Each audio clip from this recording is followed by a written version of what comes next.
आज जो मिली नगमा हम अपने शो में शामिल कर रहे हैं, ये नगमा सबसे पहले 1979 में मेहदी हसन साहब ने गाया। जी तो हाँ, बड़ी इसकी हिस्ट्री है जी। और इसके शायर कलीम उस्मानी थे और इस मिली नगमे को कई गुलकारों ने फिर बाद में दोबारा गाया, मगर चंद दिन पहले इसी मिली नगमे को एक नए अंदाज में गाया गया है। बिल्कुल जी, और ये सोशल मीडिया पे वायरल हुआ, बड़ा हिट हुआ और हमारी मसीही बरादरी ने अर्ज़ पाक को खिराज तहसीन पेश किया है और ये तो जरूर देखना है आपने।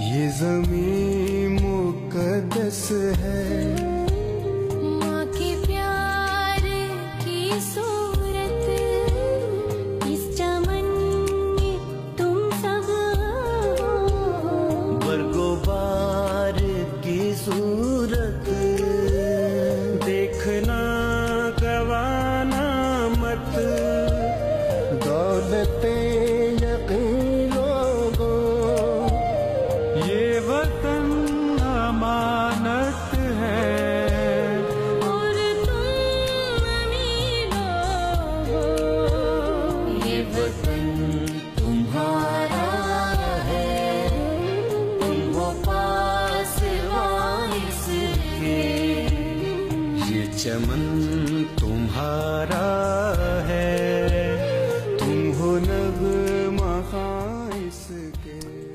Beautiful beautiful. और ये जो क्वायर में बच्चे गाते हैं ना बहुत सारे, और जो नौजवान गाते हैं, उन्होंने ये एक जबरदस्त किस्म का कवर किया है और ये आज भी उतना ही दिल के नजदीक है जितना ये 1979 भाई में। ये जब बज रहा हो कहीं, it's playing on the radio और ऑन टीवी, तो यू स्टार्ट सिंगिंग योरसेल्फ, आप साथ साथ गाना शुरू हो जाते हैं क्योंकि ये तो बिल्कुल हमारे दिलों की आवाज है, समझे।